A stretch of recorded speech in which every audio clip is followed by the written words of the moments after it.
Meeting Design Institute. We've got lots of updates and information about your Fresh conference that's going to be coming up in October. So tell us a little bit. There's a lot of changes every year, but this one is particularly different. So tell us first, maybe a little bit about the Meeting Design Institute, and then we'll get into the conference.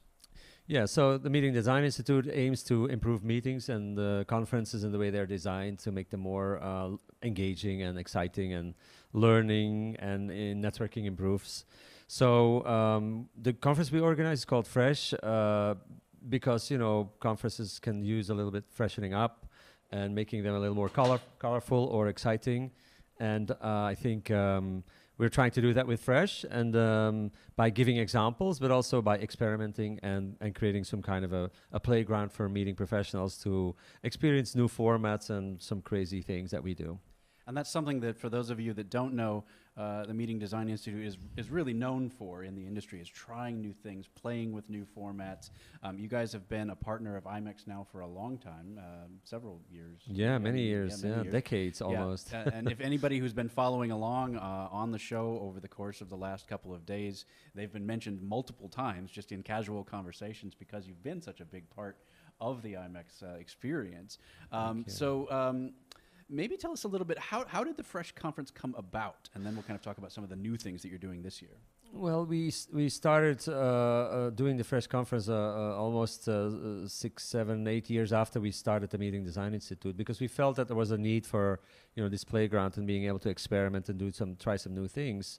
And of course, there's also a community around meeting design and technology, and bringing those together, I think, is always useful. Because, you know, when we meet, we change the world, right? So we're doing the same for our segment of the industry.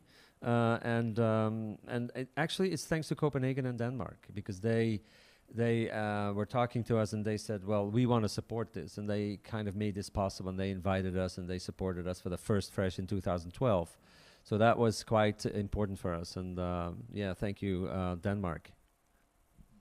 Very good. So, and now you're, as usual, you're trying something different. You're trying something new, even down to the location of this conference. So tell us about where we're at this year for the Fresh conference. So we've been in big cities always, and we've done a multi-hub meeting as well, where we had 5 cities like London, Brussels, combined with Copenhagen and Johannesburg, etc. And this year we are doing a small town. So like some of the well-known conferences, like the World Economic Forum, they happen in a small town, but you know, that doesn't seem like something weird. But bringing our conference to our own town, which is Turnhout in Belgium, a small town, is something really almost shocking, you know, also to me. But I said, you know, we have to do something. We have to do something weird and give meeting planners an experience that is special. And so doing a small town conference, I think, is also challenging, and is also refreshing.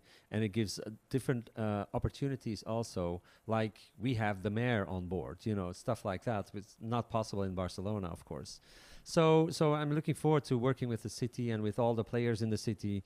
And also, secondly, is looking at the small town as a conference center, because it's so compact. You can actually walk in 3 minutes from the castle to the museum, from the museum to the coffee break, from the coffee break to the music studio, you know, and its breakouts and its plenary session. All of it is like in a very small environment, but you just walk from one venue to the next. And that's also an exciting thing.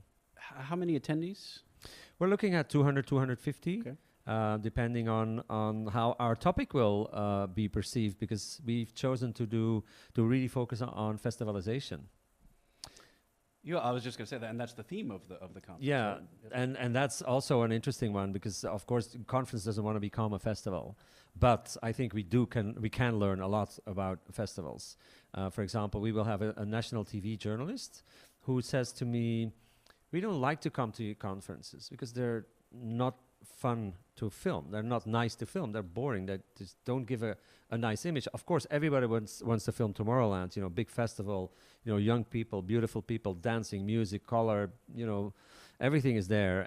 But the conference, you know, we don't like to go there to film it. So what can we learn from conferences without overdoing it, that we can apply to what can we learn from festivals? Without overdoing it, that we can copy into conferences and make them more colorful, make them a little more fun, make them, you know, more engaging even. What have been some of the challenges in moving from a more traditional conference space to this small town? You mentioned that you're able to kind of treat the town itself as the convention center, but I imagine there's still challenges regarding connectivity, audiovisual, things like that. What are the things you've run into? Well, one of the issues I'm thinking about is, and there's many. I've had a few early wake-ups in the morning and thinking about these things. But one of them is, for example, we used to have a multi-hub for 2 years, so really multi-city. So you have a camera equipment, you film and you stream it for people that are following it in other cities. In this case, we have all these different venues. So do we set up a set of equipment in all of them, or do we choose like a quick setup that is actually moving with the people? So we're looking at that, and I think there's so many options today, so many technologies. So we're also challenging ourselves in a way and trying to find solutions for those things. Another one is connectivity as well. But if you look at it, if you land in the national airport in Belgium, or even in Eindhoven in Holland, these are really rather close. If you take if you do a car ride or a taxi or a train to a city center, sometimes also is a half an hour. Well, in this case, it may be 45 minutes. So the difference is not all that big. And it's our goal, because we're festivalization is our theme, it's our goal to have like the journey for the participants, to extend it a little bit. So we try to come up with ideas to make it an enjoyable experience from the moment they land until they leave again. So that is something that festivals also do. Tomorrowland is world famous for that. You can buy a ticket. When you leave in Australia, you'll be with 60 or 100 or 200 other kids on a plane with a DJ, and the party starts right there. So we're gonna, do some of that. That I hope to have that person speak about this experience as well.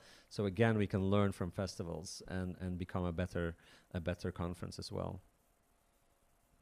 One of the first times that you and I met was at an event at a country house in north of London, and there were a lot of problems with the internet connectivity, just because it was a beautiful old hotel country house, but really wasn't designed to have 30, 40 highly technical people on multiple devices at the same time. Are you struggling at all with the connectivity side regarding the hubs or anything like that, or is the internet turn out pretty good? Oh, yeah. I mean, those days are over. Yeah, we're past really. it. Okay. Yeah. And in Europe, we have the roaming, so you have 4G and soon 5G, and everybody from France or Italy, they can use their same mobile connection without a cost increase.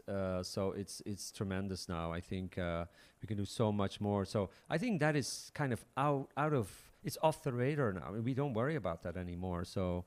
And, I think the technology is there, even to the smallest and remote villages in Europe today. And isn't that amazing that just in the short time, I mean, that was not that long ago that we were there. Absolutely. Probably 8 years or so now.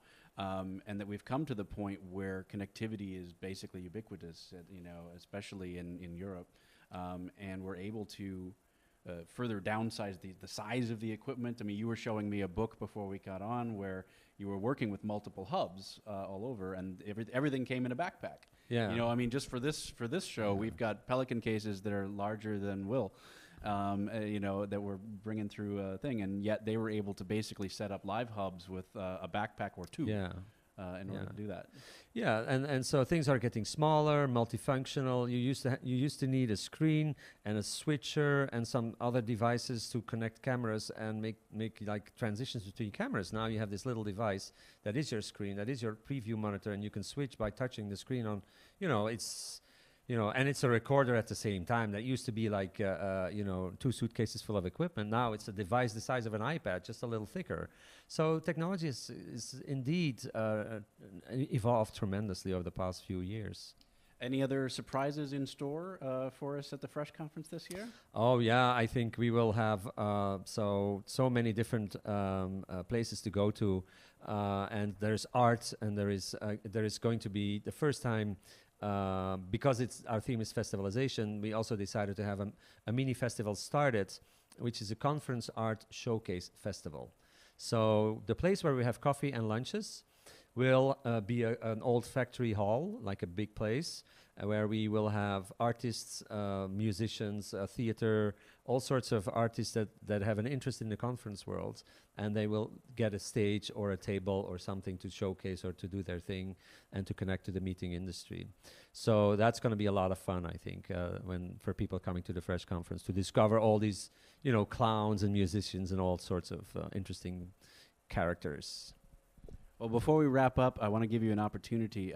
Meeting Design Institute is always looking at the latest trends and pushing boundaries and seeing what we can do differently. Is there anything that you would like to share with the planners or organizers out there that you're seeing as kind of an overall trend in the industry right now, or something that you should be maybe doing to be doing things a little bit differently? Yeah, I think when we meet, we change the world. It's really true. But when we meet better, we will change the world for better as well. And so I think what participants are craving for is more connection with other participants. And I think we have a responsibility as meeting organizers to make that happen. So whatever people can do to give less time to the speakers and more time to the participants, I think they should do that. I mean, that's a big deal when participants can connect around a topic and have conversations about that topic in sessions, not just in the coffee breaks, but in the sessions. I mean, that's when we will go to the next level with this industry. All right, very good. So Maarten Vanneste, Meeting Design Institute, thefreshconference.com is where you can find out more about the conference. Thank you so much for joining us today. Thanks. It's great to be here, Ben. All right, we'll be back in just a few moments.